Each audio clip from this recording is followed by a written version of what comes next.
Donald ট্রাম্পের বিশেষ দূত সার্জিও গোর তার সফর নিয়ে আলোচনা ফুরাচ্ছে না। আজকে প্রধানমন্ত্রীর সঙ্গে তিনি মিটিং করবেন, এটা আমরা সবাই জানি। সেই মিটিংয়ে অনেক কিছু হয়তো ঘটতে পারে।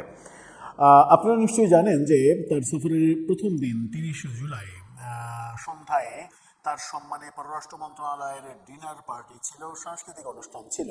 সেটা নিয়ে অসমর্থিত সূত্রের বিভিন্ন খবর নিয়ে আমরা কনফার্ম না করে গুঞ্জন চলছে, গুঞ্জন শোনা যাচ্ছে, এরকমভাবে বলেছিলাম যে সেটা বাতিল হয়েছে।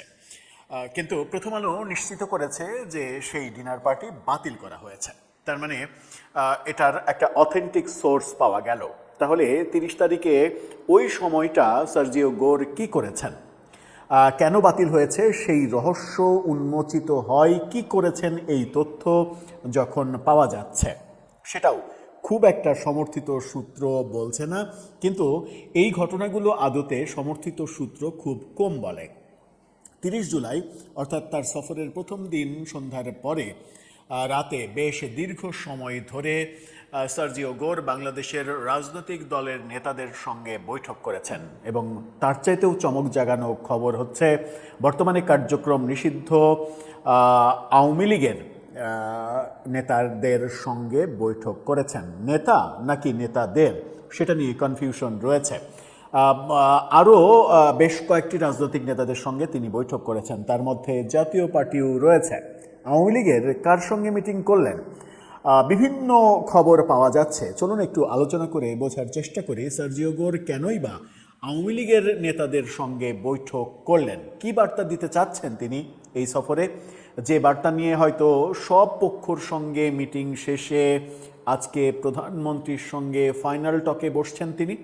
সেই আলোচনাই করবো এই ভিডিও। বলছিলাম, সার্জিও গোর আদতে কি বার্তা দিতে চাইছেন। পররাষ্ট্রমন্ত্রীর সঙ্গে প্রথম বৈঠক করলেন তিনি 30 তারিখে এসেই। সেই বৈঠক পরবর্তী পররাষ্ট্রমন্ত্রীর ব্রিফিংয়ে পররাষ্ট্রমন্ত্রীর যে এক্সপ্রেশন, সেই এক্সপ্রেশন খুব একটা পজিটিভ ইঙ্গিত দিচ্ছিল না। তাতেই মনে হচ্ছিল যে অনেক বিব্রতকর প্রসঙ্গে কথা বলেছেন সার্জিও গোর, যেটা কৌশলগত কারণে পররাষ্ট্রমন্ত্রী এড়িয়ে যেতে চেয়েছেন। আওয়ামী লীগ সম্পর্কে কোনো কথাই আলোচনা হয়নি, শেখ হাসিনার ফেরা নিয়ে কোনো আলোচনা হয়নি, ভারত নিয়ে কোনো আলোচনা হয়নি। এই বক্তব্যগুলো যখন পররাষ্ট্রমন্ত্রী দিয়েছেন, তখন আমরা গতকালকে দেখলাম যে অনির্ধারিত বৈঠকের সকালেই ভারতের বাংলাদেশে নিযুক্ত যে রাষ্ট্রদূত দীনেশ ত্রিবেদী তার সঙ্গে মিটিং করলেন। সেটা একটা বার্তা তো অবশ্যই।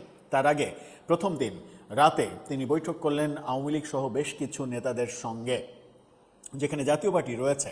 আওয়ামী লীগের কার কার সঙ্গে মিটিং করেছেন তিনি, এই মুহূর্তে আওয়ামী লীগের দায়িত্বশীল নেতা কারা রয়েছেন, যারা কারাগারে নেই, বাইরে রয়েছেন, কিংবা যাদের কারা মুক্তি ঘটেছে। এই মুহূর্তে আওয়ামী লীগের দায়িত্বশীল নেতৃত্বের জায়গায় যদি আমরা চোখ দিই, তাহলে 4 জনের নাম আসবে। 4 জনের মধ্যে একজন হচ্ছে সাবেক রাষ্ট্রপতি আব্দুল হামিদ। কিন্তু সাবেক রাষ্ট্রপতি আব্দুল হামিদের শারীরিক অবস্থা খুবই খারাপ।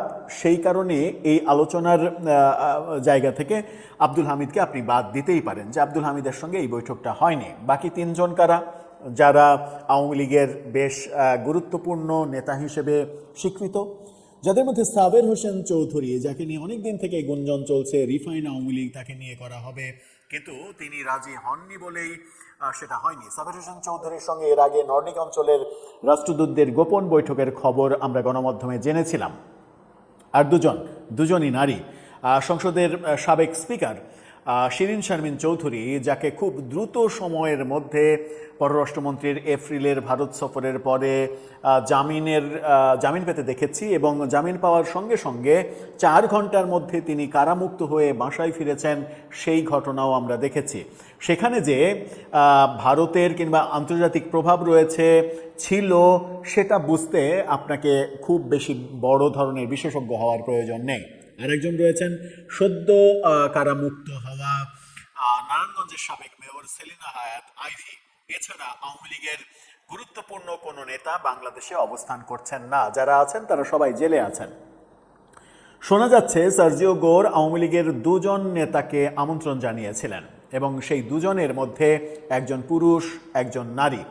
শেষ পর্যন্ত যদি এই 2 জনকে আমন্ত্রণ জানিয়ে থাকেন, তাহলে নারীদের মধ্যে কে, শিরিন শারমিন চৌধুরী নাকি সেলিনা হায়াৎ আইভি, আমরা জানি না, এরকম গুঞ্জন শোনা যাচ্ছে। পুরুষ নেতা সাবের হোসেন চৌধুরী ছাড়া আর কেউ দায়িত্বশীল নেতা বাংলাদেশে নেই।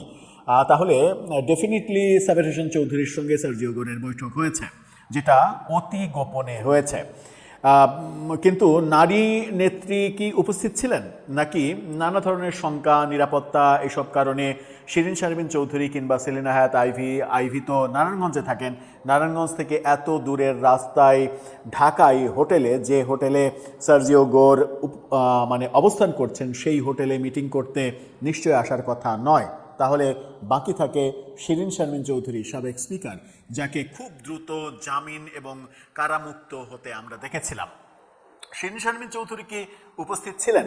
শিরিন শারমিন চৌধুরীকে আওয়ামী লীগের বড় দায়িত্ব দেয়া হতে পারে দল গোছানোর। অনেক দিন থেকে এই আলোচনাটা শুনছি, গত 2 বছর থেকে এই আলোচনা চলছিল সাবের হোসেন চৌধুরীর ব্যাপারে।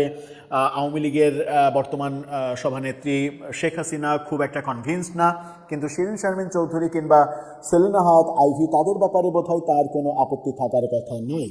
আর শিরিন শারমিন চৌধুরী তো শেখ হাসিনার ভালোবাসার কল্যাণেই মানে সংসদে স্পিকারের জায়গায় বসেছিলেন এবং তাকে রাষ্ট্রপতি বানানোর আলোচনাও চলছিল।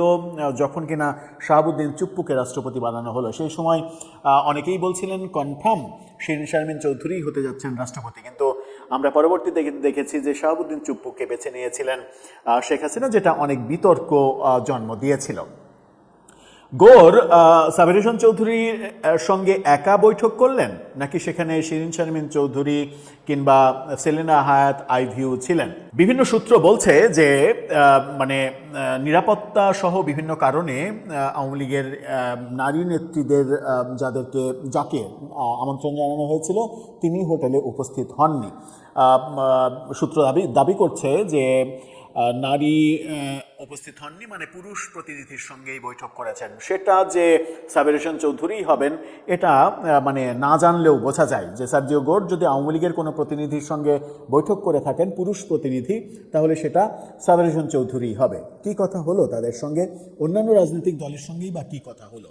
আর আওয়ামী লীগকে বাংলাদেশ সরকার যেহেতু কার্যক্রম নিষেধাজ্ঞার আওতায় ফেলে রেখেছে এবং আওয়ামী লীগের নিবন্ধনও স্থগিত করে রাখা হয়েছে, সেই মুহূর্তে আওয়ামী লীগের নেতার সঙ্গে ডোনাল্ড ট্রাম্পের প্রতিনিধি কেন বৈঠক করবেন? এই বৈঠকটাকে কি আপনি কোনোভাবেই হালকা করে দেখতে পারবেন, ছেলেখেলা ভাবতে পারবেন? কোনোভাবেই না। এবং মানে এই বৈঠক একটা অর্থে এটা প্রমাণ করে যে ডোনাল্ড ট্রাম্প প্রশাসন ভারতের চোখে বাংলাদেশকে দেখতে চাইছে, আর ভারত চাইছে বাংলাদেশে ইনক্লুসিভ রাজনীতি, অর্থাৎ আওয়ামী লীগের ওপরে নিষেধাজ্ঞা তুলে নেওয়া হোক, এটা ভারত চাইছে। সুর মিলাচ্ছে সম্ভবত ডোনাল্ড ট্রাম্প প্রশাসন, এবং সেই বার্তা নিয়েই কি সার্জিও গোর মানে তাদের নিজস্ব স্বার্থ সংশ্লিষ্ট ব্যাপারের বাইরে যদি একটা ইস্যু থাকে, সেটা কি এই ইস্যু যে আওয়ামী লীগের ওপরে নিষেধাজ্ঞা তুলে নিতে হবে, নাকি আরও বড় পরিসরে ইস্যুটা বিস্তৃত হবে, যেখানে শেখ হাসিনার ফেরাটাকে নিরাপদ করতে চাইবেন ডোনাল্ড ট্রাম্প? জো বাইডেন প্রশাসনের হাত ছিল শেখ হাসিনা সরকারের পতনের পেছনে, এই আলোচনাটাও আমরা শুনছি, গত 2 বছর থেকে শুনছি। এবং ডোনাল্ড ট্রাম্প মানে বাংলাদেশে তাদের মানে ইউএস ভিত্তিক ইউএসএইড যে এনজিওর কার্যক্রম, সেই কার্যক্রম গুটিয়ে নিয়েছেন। ইউএসএইড বাংলাদেশের রাজনৈতিক মানে পরিবর্তনের জন্য কিংবা রাজনৈতিক ক্ষেত্রে একটা বড় অর্থ ইনভেস্ট করেছে, এই আলোচনা ছিল, এবং সেটা ডোনাল্ড ট্রাম্প নির্বাচিত হওয়ার পরে স্বীকারও করেছেন।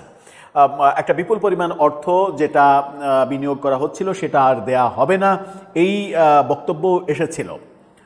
ট্রাম্পের প্রতিনিধি সার্জিও গোর, যিনি ট্রাম্পের খুবই ঘনিষ্ঠ বন্ধু, বয়সে অনেক ছোট হওয়া সত্ত্বেও মাত্র 37 বছরের সার্জিও গোর কিন্তু ডোনাল্ড ট্রাম্পের খুবই ঘনিষ্ঠ বন্ধু। কি হচ্ছে ভেতরে ভেতরে? আজকে প্রধানমন্ত্রীর সঙ্গে গোরের যে বৈঠক, সেই বৈঠকেই বা কি আলোচনা হবে? প্রথম দিন পররাষ্ট্রমন্ত্রীর সঙ্গে সাক্ষাতের পরে পররাষ্ট্রমন্ত্রীর যে এক্সপ্রেশন ছিল, সেই এক্সপ্রেশনের মূল কারণ কি এগুলো ছিল যে আওয়ামী লীগের প্রতিনিধির সঙ্গে গোর মিটিং করতে চেয়েছেন, ভারতের বাংলাদেশে নিযুক্ত যিনি রাষ্ট্রদূত দীনেশ ত্রিবেদী তার সঙ্গে মিটিং করতে চেয়েছেন, এই ব্যাপারগুলোতে বাংলাদেশের পক্ষ থেকে আপত্তি জানানো হয়েছে, যেটা গোর শোনেননি কিংবা শুনছেন না, মানছেন না। ব্যাপারটা খুব একটা সাধারণ চোখে দেখার অবকাশ বোধহয় নেই। ভেতরে ভেতরে তাহলে কি হচ্ছে আমরা জানি না। এই ভেতরে ভেতরে কি হচ্ছে যখন আমরা জানি না, তখন ব্যাপারটার জন্য অপেক্ষা করাই ভালো। আজকে প্রধানমন্ত্রীর সঙ্গে মিটিং শেষে কি ব্রিফিং আসে, কিংবা বিভিন্ন পক্ষের নড়াচড়াতে কি বোঝা যায়, সেটাই আমাদের দেখার জন্য, বোঝার জন্য অপেক্ষা করতে হবে।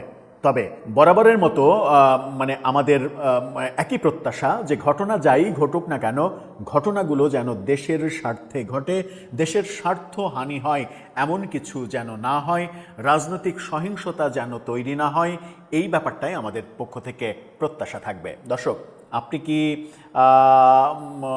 ভাবছেন কিংবা মনে করতে পারছেন যে আওয়ামী লীগের প্রতিনিধিদের সঙ্গে যখন বৈঠক হলো, সেখানে সাবির হোসেন চৌধুরীর সঙ্গে শিরিন শারমিন চৌধুরী কিংবা সেলিনা হায়াত আইভি যে কোনো একজন কি উপস্থিত ছিলেন, নাকি সাবির হোসেন চৌধুরী একাই বৈঠক করলেন? সেই বৈঠকে কি আলোচনা হলো? কেনই বা গোর আওয়ামী লীগের নেতার সঙ্গে বৈঠক করবেন? ভেতরে কি হচ্ছে? অন্দরমহলের খবরটা কি? আপনার মতামত জানিয়ে লিখতে পারেন আমাদের কমেন্ট বক্সে।